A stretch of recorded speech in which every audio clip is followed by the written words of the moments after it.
Okay, hello, good afternoon, everybody. Thanks for joining us for this webinar, which is entitled Jennifer Aniston, Storytelling and Why Sales Know Best About Customer Lifecycle Marketing. So today's session is going to be a little bit about customer lifecycle marketing. It's partly in praise of the marketing part of ABM. It's about what sales really think of ABM, and there's a shameless link to Jennifer Aniston. And it was originally part of the B2B ABM conference. We had a few technical challenges, and it was meant to be me and John in conversation, and it ended up just me trying to blag my way through the whole session. So, John, are you there? I am here this time, so apologies for last time, and thank you for having me back. Great, thanks for joining us, and we can hear you, so thank heavens for that. So, right, so before we get started, let's get the slides up. We'll switch between those as we go.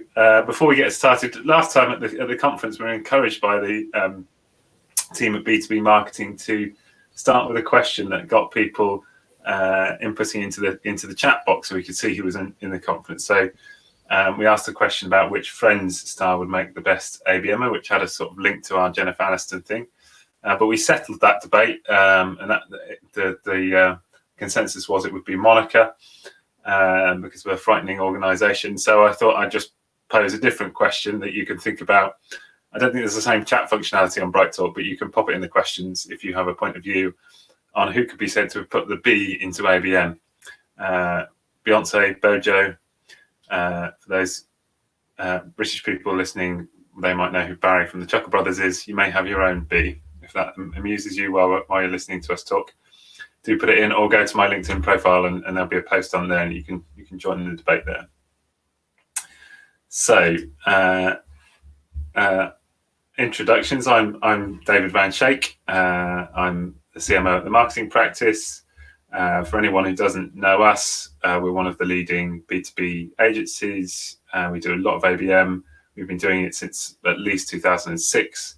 So way before it was famous, if you like. So we say, we used to watch ABM, the equivalent of watching it play in the back room of dingy pubs. We feel very proud of where it's got to. And we're very pleased to have John joining us today. So, John, do you want to introduce yourself briefly? Yeah, absolutely. So my name is John Alloy. I head up our strategic sales team for the public sector here at O2.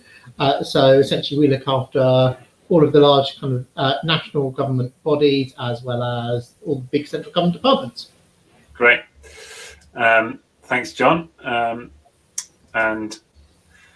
So when we started planning this session, we had two ambitions. The first was to talk about marketing to customers, just to strategic customers when you've got a long sales cycle, long deal cycle, maybe as a life cycle of 12, 18, 24 months, and what that means for the ABM approach. But the second and the more important was we wanted to have sales speak, which was slightly ironic given the technical issues we had the first time. But it's a big bugbear of ours, a number of ABM conferences that you go to, or marketing conferences where there's chats about sales and marketing alignment, but nary a salesperson in sight, let alone on the stage. So our starting point was to talk to lots of sales leaders and listen to them about what they valued in the ABM program, as a reminder to ourselves, really, and to make sure we were on point. So it was great to have you here, John, and to hear your point of view. And we'll also summarise a little bit of what we heard from a few others that we spoke to as we go through the course of the presentation.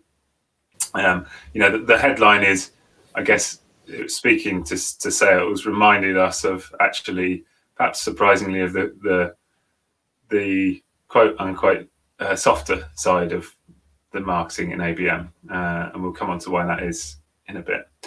So let's quickly start with the journey that O2 have been on from an ABM point of view. There was a Mark who runs the marketing side of the ABM program at O2, also did a speech at the conference, so people may be familiar with some of the O2 journey. But John, do you want to, in your words, just give us a kind of quick summary of the journey over the last 5 years and what's been important from your perspective? Yeah, thanks for that, David. So Yeah, I've actually been involved in this program right from day one. So right through from when we first started talking about how we could start integrating ABM into our business, right through to kind of looking at the different agencies that we thought would be able to support us with this, right through our first program all the way through to the current day. So we did start off with very much a kind of toe in the water. So we were working on a project with SSE to really look at how we could kind of support them with rolling out their contact center. As a part of that, we kind of worked to create this real challenger report that got under the skin of what was going on in their business, how they were working, what we were seeing as the trends that were impacting their business, and how we felt that we could help them become a more efficient, more customer-focused and sustainable business. So we kind of produced that report, which was really well received by the customer. It became a regular talking point throughout kind of the bidding process on that project, right through to kind of completion and success within that project. Based off the back of that, we thought, great, this clearly works. Let's go and pick another of our 10 largest accounts and roll it out to them. There we got some kind of probably actually some really mixed reactions, because it was we just decided we're going to go and do this to a number of accounts rather than engaging with those accounts to really understand were they the right ones that were in the right position to kind of receive and work with this. So that had a fairly mixed response. Some was as positive as the previous one. Others certainly didn't have that same level of engagement. So that was really when we tried to figure out what is it that worked really well, where were the differences, and we kind of clearly came to the decision that there were two real streams around that kind of ABM that was working for us. So it was where we were looking at either clusters of a certain type of account that would have similar challenges versus those individual accounts that we really knew individually and could get under the skin of. And that kind of evolved, and that really helped to kind of refine what we were doing there. But it was still a relatively thin kind of program. And then as we've kind of gone through from 2018 through to where we're on the current day, actually we looked at much deeper programs where we are not producing an asset as such or a number of assets. Actually, we're looking at a real program of how we can better engage with that customer, with kind of the ABM team, marketing, sales. Actually, all of them are the account team, and all of them are kind of engaged. And it really has had some incredible kind of transformation of the way that we're engaging, and really helped us kind of change some of those conversations quite dramatically. Mm. Yeah, it's very interesting. I think you talk quite a lot about that sort of one team mentality. Is in terms of those, you're talking about the accounts going cluster or individual. Is there anything that you would say you could kind of distill as an insight about how to know when an account's ready for that one-to-one level of treatment? Is it just the depth of the relationship, or is there something else?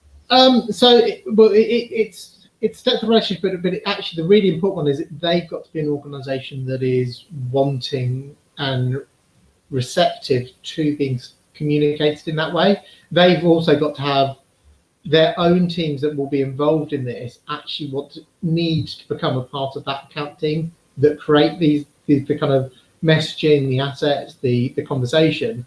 They need to be as involved as we are in kind of building out what that conversation is going to be and how it's driven. Because actually, it's not your traditional contacts that are kind of the key opportunity, key contacts within these programs. It's finding new, different parts of the business that you don't necessarily have the same depth of relationship. So it's about ensuring the people that you do have the same depth of relationship actually help you and are engaged as a part of that account team. Yeah, it's very interesting. Okay, great. So let's go back to the life cycle concept and think about an example with a technology like 5G, which is clearly a new technology coming into the market, and you've clearly got to be thinking about that and marketing and positioning yourself around that for a long time before the technology arrives, and then during that process of the technology in its early days. So we're maybe talking about a year, 2 years of activity that need to be coordinated and orchestrated to give you the best chance of becoming a preferred supplier around this technology, or winning the big contracts with accounts like Transport for London and Highways England, which I know are two of your key accounts, which we'll talk about in a bit more depth. But how do you, as a strategic sales lead, how do you think about that challenge and what's important in how ABM can help with that? Oh, absolutely. So kind of the point to ABM, this isn't about, or where we're finding kind of the most value from it, it isn't about I've identified an opportunity, right, let's market around it.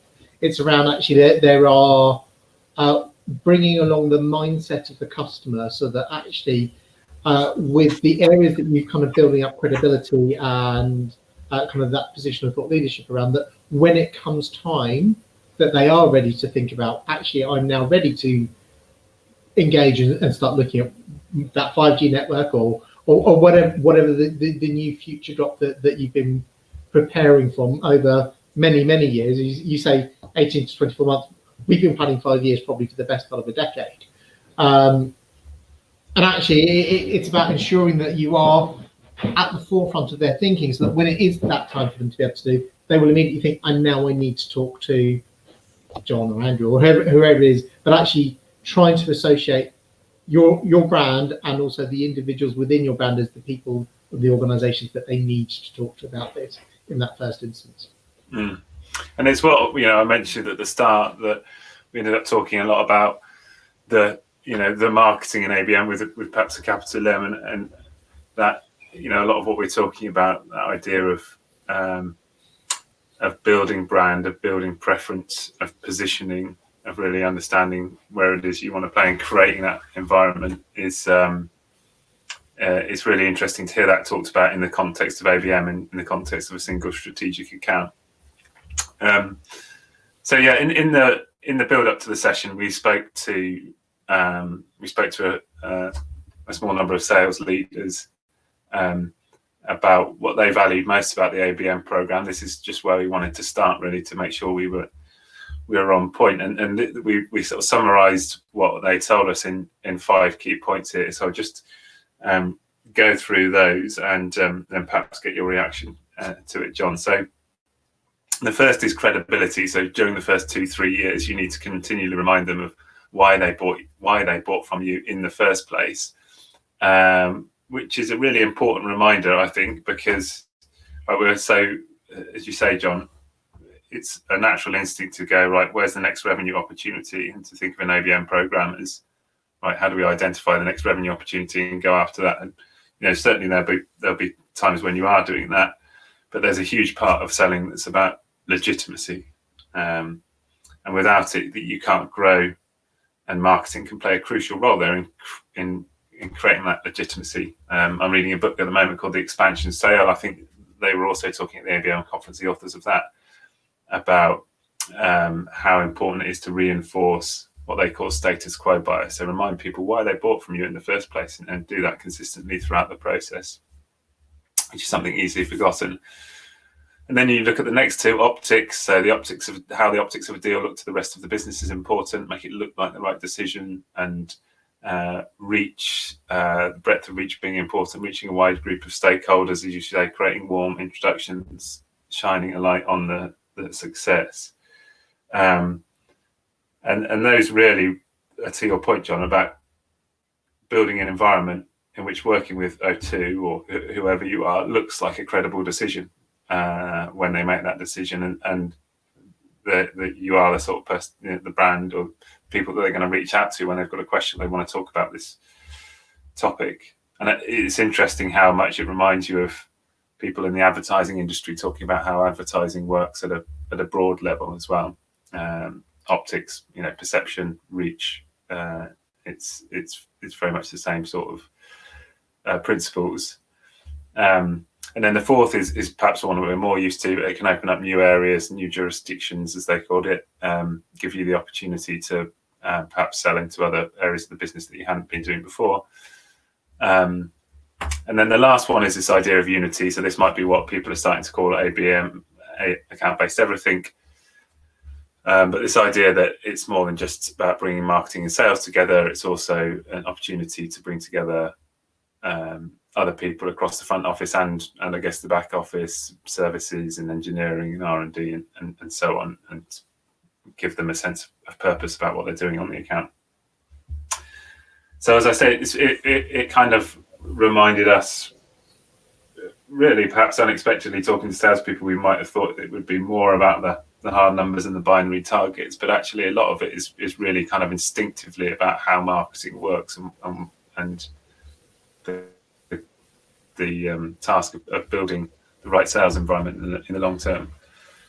How would you, do you recognise those sentiments, John? How would you summarise what's 100%. And so where you're talking about, you were kind of surprised by the fact that we didn't immediately kind of default back to the hard numbers. Actually, that's what we're good at. That's what we do ourselves, and that's kind of the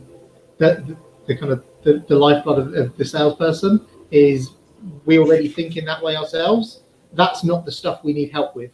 The stuff we need help with is actually around how do we get that kind of deeper, kind of much wider, kind of bringing on the hearts and minds of those around us, not just the how do I achieve my goal. Because actually it's about creating the right environment for those goals to then be able to be achieved. I really love that last point around unity, and actually I think this is one we're still on the way towards. I think we've got a really fantastic integration now between sales and marketing, and actually also sales and kind of project management and service management, etc. Do we yet actually have marketing engaged in with all of those in the same way? Probably not yet, but I do love that as a vision. Yeah, and so we kind of characterise it as about creating that right sales environment. And that's what we're going to look at next. Is kind of how we've done that and how we've approached that with a couple of examples of accounts that you're close to. So the first one is TfL, and do you want to, John, just give a quick story of the account and the role that the ABM program has played?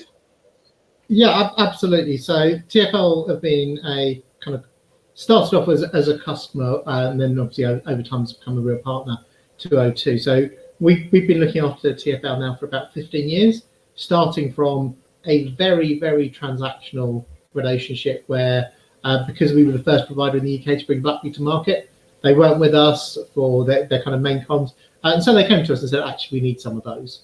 And that started off with, a half dozen, and now we have about 60,000 connections with them, as well as doing a whole raft of different solutions, looking after them and really helping to keep London moving and kind of keep London healthy. So the program with ABM kind of really came together where we were looking at actually how could we really start transforming that relationship away from a kind of supplier of various different products through to a partner that really is talking in and understanding the ecosystem within which they work, and actually what the future is for the City of London and how we can help people kind of better move around that. So we kind of started off by looking to put together an event where we invited quite a lot of their senior leadership team to come and really understand actually what the art of the possible was by utilising kind of new modes and methods of connectivity, as well as how we could help them really understand the data that's been generated across that city to make it a far more effective and efficient, a far more effective and efficient city. So as a part of that, we created a number of assets. So kind of some of these credit assets you'll see on the screen, as well as actually the bit that has always really stuck is we created a deck that we still use to this day as a template for many things, where you'll see there was that little red bus that's kind of going along the screen. And that bus kind of unified the entire project. So we kind of took the life of the bus of where it's kind of somebody started from the day that, well, when they first woke up, make sure that they were rostered on to come to work, come driving their bus through the city, etc., and kind of what that could mean to all of those different ways. And that became a real unifying point throughout the entire story, was we were talking about actually how we can make that bus driver get their day from start to end. Then kind of similar thing with tubes, etc. But that also really helped, because even to this day, people still say, "Oh, it's the bus." So they can kind of feel they feel a degree of familiarity with where we're going to be going with the conversation. There's a degree of comfort that they're not defensive right from the outset as to where are you going to be challenging with me. Actually, it's created that kind of degree of comfort and familiarity that allows for conversation that can be quite challenging to actually when we might be pointing out they're doing something really, really wrong. And it might be that individual's the one that's kind of made some decisions that are not the right ones for how they can move forward. But actually by allowing them to feel comfortable that we are a real partner to them, we understand how their business runs and what they're doing, it really kind of creates that credibility and legitimacy that you're looking for to allow for those conversations to kind of move forward. Yeah, it's fascinating. I think there's a lot of talk in the marketing industry at the moment about what they call brand and sales activation, and whether those are two separate things and should be treated separately. And to me, this is a great example of those two things working together. And actually, you know, like you say, there's a big sort of story about the partnership there that's a really important commercial story that's been very successful. And I know there's, you know, multi-million pounds contracts that have been won that the ABM program has contributed directly towards. But you've also got these. The bus is a great example of a brand building device. It's really a distinctive brand asset at an account level, which is it's that thing that people remember and associate with you, and it provides a bit of the glue to oh yeah, we had that great innovation day with O2 where we saw the bus O2, great day, lots of knowledge, and you can have that kind of consistent reminder, and the skyline plays the same role. So yeah, it's a great story, I think, and that's what led us to bring in Jennifer Aniston into the story. So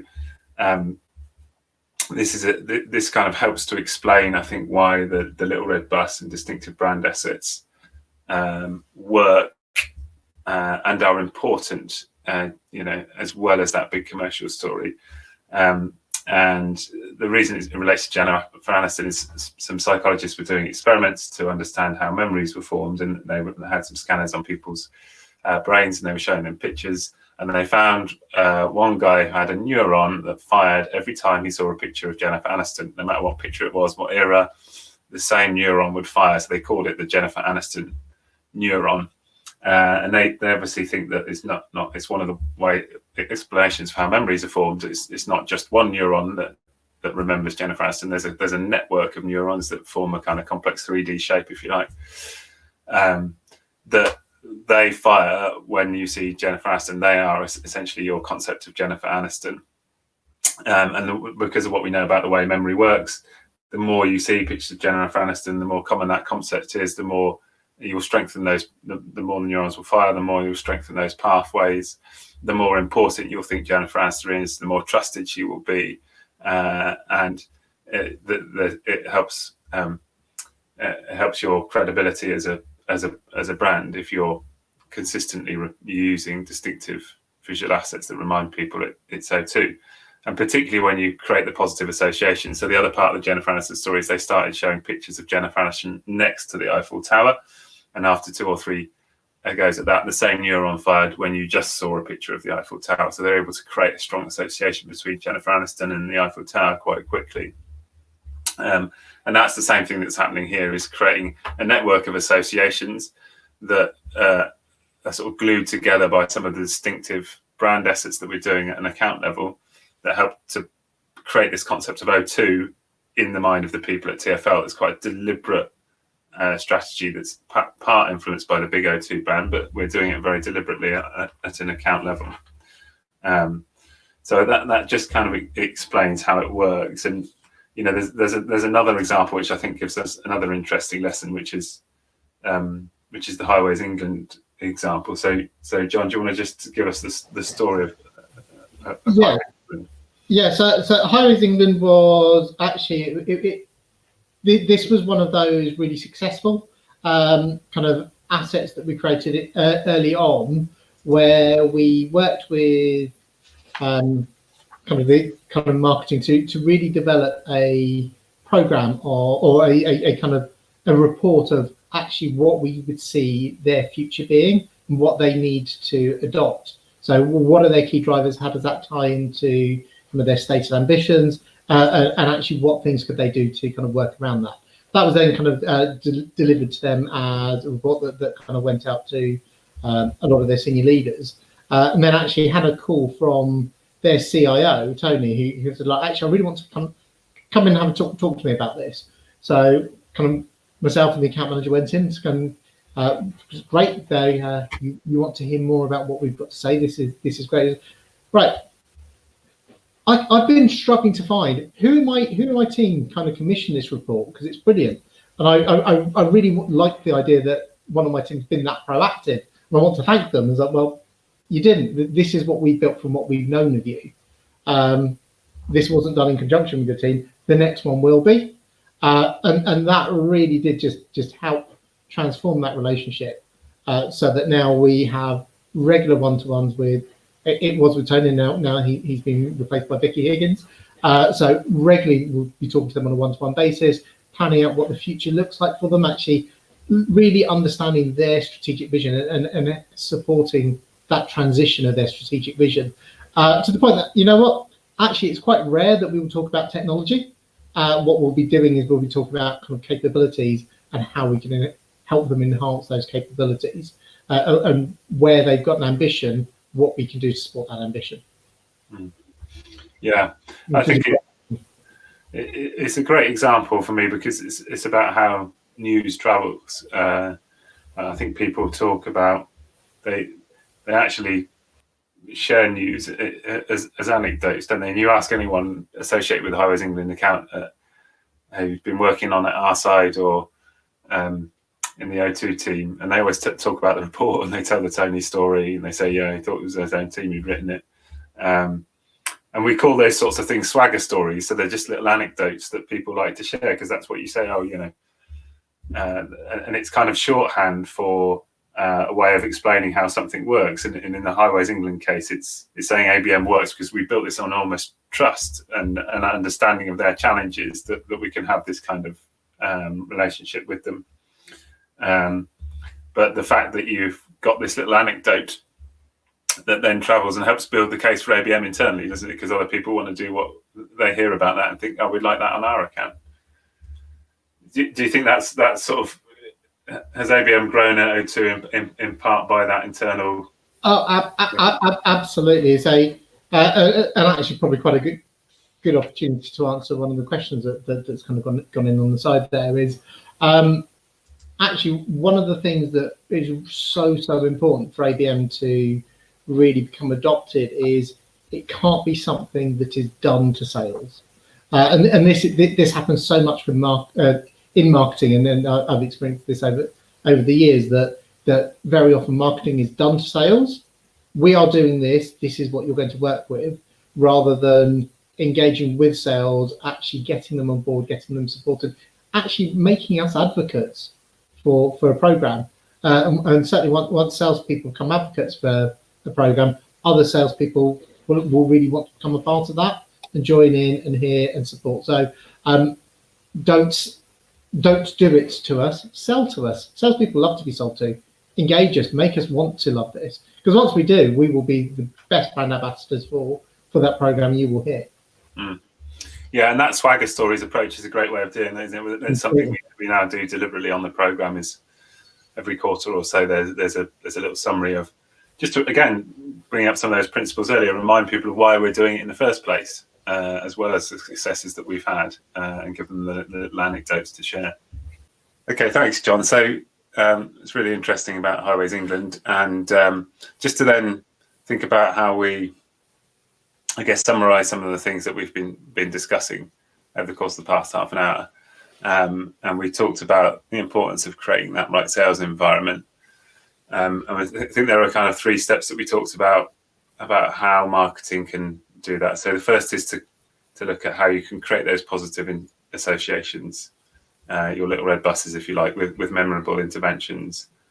And then how do you do that consistently over time? So this graph shows it's a regression analysis of marketing activity and touch points that led up to a deal over a course of 2 years. And the bubbles show the size of the importance. But the point is that there's lots and lots of touch points. They're happening consistently. And it's about having something that's going to create some sort of build the right associations over time and create some sort of glue between those different touch points. So it's easy for the people in the account to remember you and associate with you with the right things. And that's kind of part of the storytelling. And the other part of the storytelling is, this is a different graph which shows the plot line of Harry Potter and the Chamber of Secrets and how they build and reduce tension over time. And your axis won't be tension when you're thinking about, a strategic account plan and how you're going to plan the marketing interventions over a period of time. But you're certainly looking for where are those big set pieces where we can really land those associations and start to build the right environment for us to sell in. So that's, if you like, the 3-step process we thought we'd put it into.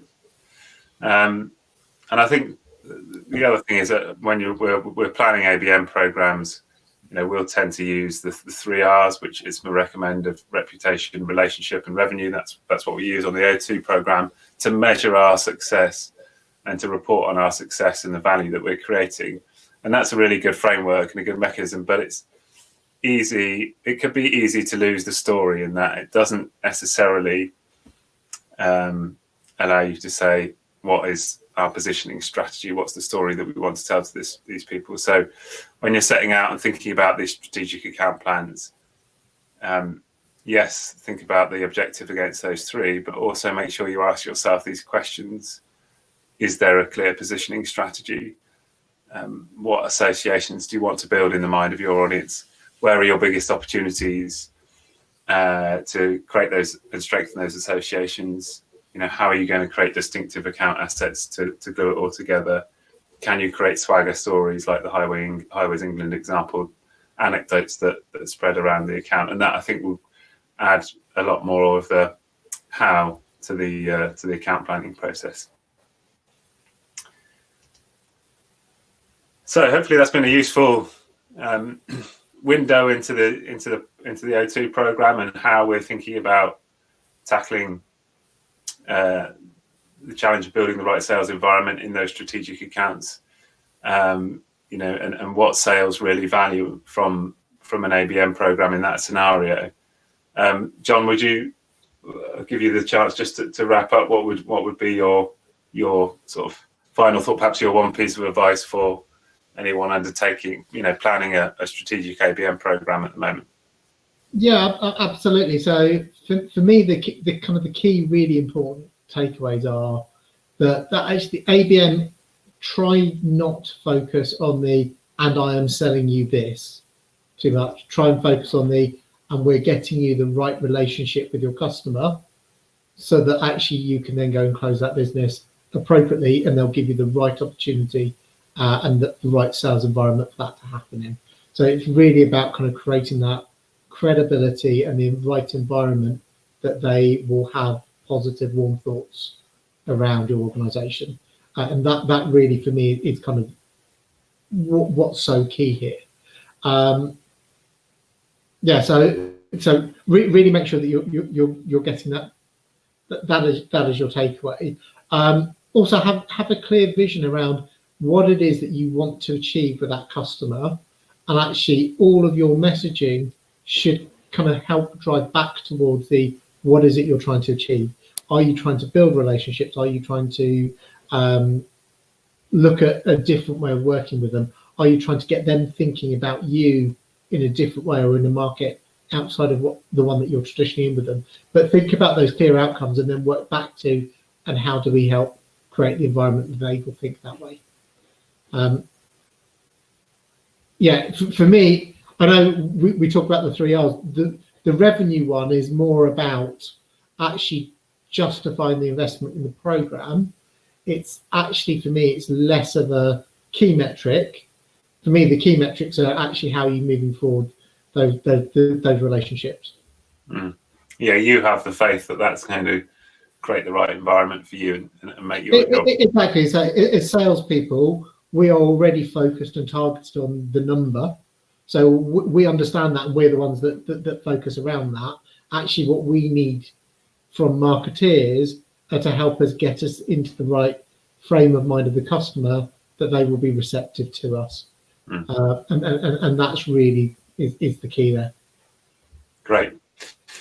Excellent. So we've got a few questions popping up in the chat bar, but if you want to reach out for us, we'll try and answer those shortly. If you do want to reach out to us directly, there's our details on the screen now. If you're watching the recording and you'd like to pop us a question to either me or John, please feel free to do so. Yeah, thank you very much for listening, and thank you very much, John. My pleasure. Thank you for having me on, David.